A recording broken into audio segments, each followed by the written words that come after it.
Hello YouTube. Today I'm going to be doing a deck profile for GOAT format. I'm going to do a little explanation quickly for you people who may not know what GOAT format is. It's basically considered it's an old format just before Cyber Dragons were released. That's considered to be the best format in Yu-Gi-Oh history. It was created just after they put the first ever banned cards in the ban list. Like there was a ban list before it, but no cards were ever banned until the format before this.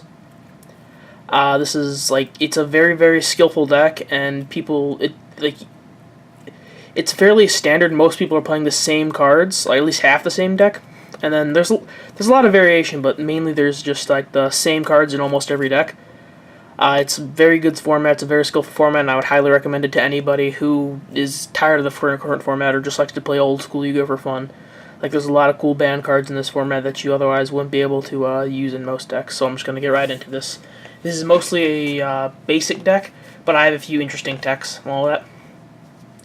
This is the most important card in the deck, probably, besides Pot of Greed and Graceful Charity.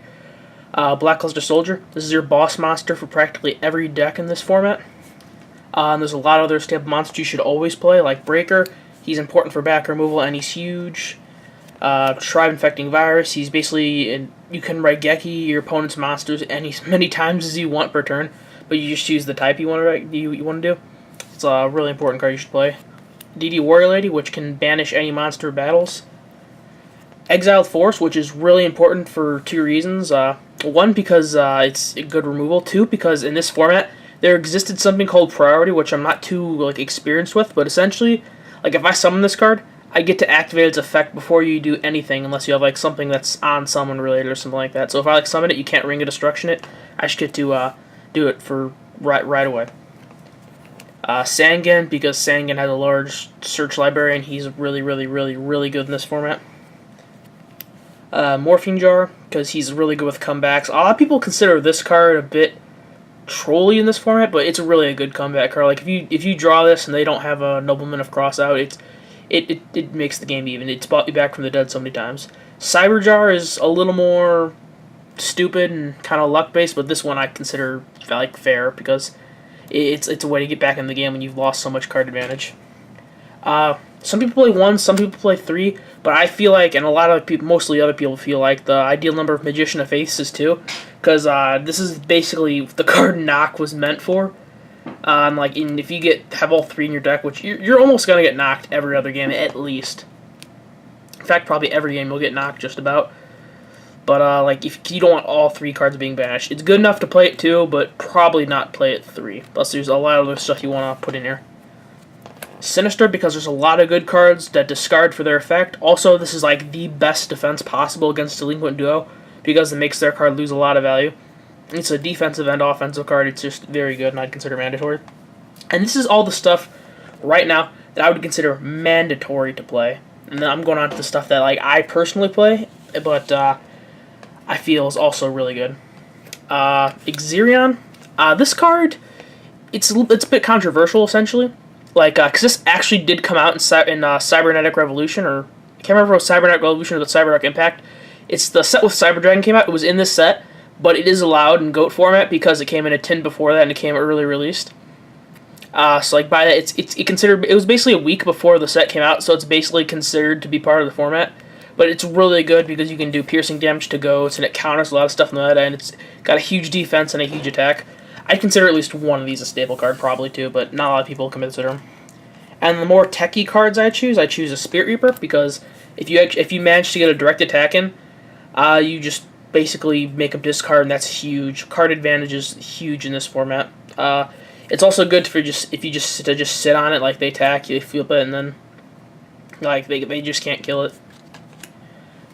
I play Injection Fairy Lily, which I'm 50-50 on. It really is good. It's 1 meal out of games. It kills the boss monster, but that life point cost is huge. You should not use this card just casually. You need to strategically hold and use this card, I'm finding.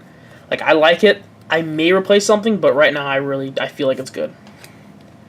Also, I mentioned this card earlier, and I play it just because I like it because it looks ultimate. It's Cyber Jar. This card blows up on me so much. Sometimes it wins me the game, but it blows up on me so much. It's basically a second Morphing Jar, but it's not quite as... Actually, no, it's not even remotely good. Basically, just Dark Holes the field, and then you just draw 5 and summon some monsters and do a ton of stuff. It's not really a good card, honestly. I wouldn't recommend it. And my last personal card I play is one Maneater Bug, just to be stupid. Because I figured I could play Maneater Bug somewhat competitively in this format, and I just could not resist. I had to play one Maneater Bug. Nobody expects it coming. It's so funny. And that's it for monsters. I'm going to the most important part of the deck, the spells. You play the Trinity, which is the most important cards in this format. Pot of Greed, Graceful Charity, and Delinquent Duo. And what I love about this format is because in Knock and Graceful Charity, there's a lot of strategy involved with these cards. Like, obviously, like, playing Pot of Greed or Pot of Greed specifically is like just like, oh yay, so skillful, +1, but like getting it back, it actually takes a lot of like thinking, because it's like, oh, I could set Magician of Faith, but what if he has a knock? So usually you want a Pot of Greed, and then you want to set a bluff card, and then like if they knock it, then set your Magician of Faith. Like, it's a really good out to it's a really good way to just strategize with Pot of Greed. Duo is good, and apparently you can duo for one card, which is good. But you might hit the Sinister, which kind of sucks, but still it's really good. And then Charity's good, which is also really good for Sinister. Charity's probably my favorite out of these three. That's the most important ones, and these are also mandatory cards I consider. Heavy Storm, it nukes every single spell and trap on the field. You don't want to set 5 and pass in this format. 1 MST, 1 Premature Burial, 1 Snatch Steal, Double Knock. It's actually limited in this format. You probably would play 3 though if it was legal, but it's semi-limited in this format. And then there's debate on what ratio is the best right now, but I consider 2 Scapegoat and 2 Metamorphosis to be the right amount, because you never want to see more than 1 Metamorphosis in your hand. And Scapegoat's good, but there's so many cards to counter Scapegoat in this format that just like it's not really that good. You want to see it at 3. I mean, you could if you want to. I just consider this the right amount because it gives you lots of other options. I consider those the mandatory cards, and these are the more techie cards I play. I play 1 Lightning Vortex because it's a good out to a lot of cards. You could discard it with Sinister for free, and it's the closest thing you really have to Geki in this format. I'll play 1 Book of Moon just because you can like reflip or flip monsters. You can like hit your opponent's monsters. It's a good card. Like, I probably may someday take this out because I only play like 2 or 3 flip monsters, actually 4 I think. But it's still a very good card overall. And I'm playing 1 Rhoda, even though it's semi-limited in this format, because I have 2 targets and I don't want to, like... sorry about that, I just bumped the camera a bit.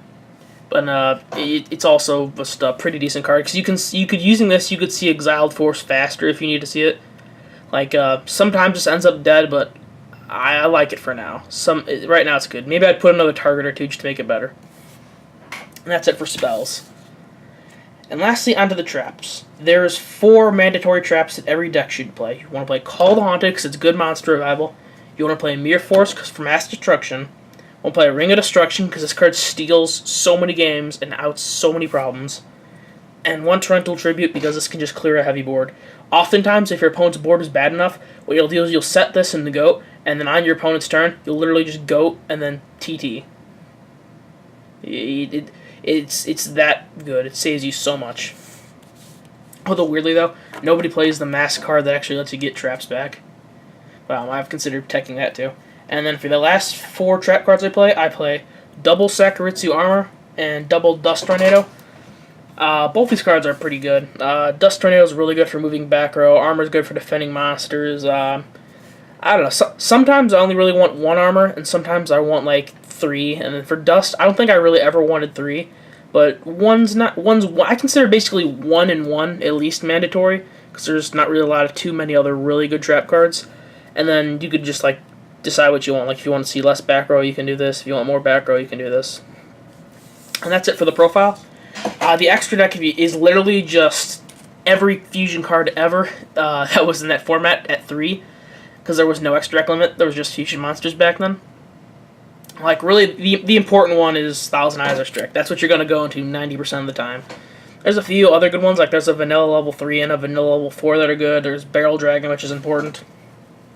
But those are the most important ones. And there really wasn't a side... There is side decks in some GOAT games, but mostly you're just playing singles, so the side's really not important. That about it does it for my profile. I'm also working on Subterror, so I'm going to finish those and deck profile those. I'm really excited. I really like that deck. So I'll have that uploaded in the next few days, hopefully. That's really about it. Thank you guys for watching. Please like and subscribe. Have a good day.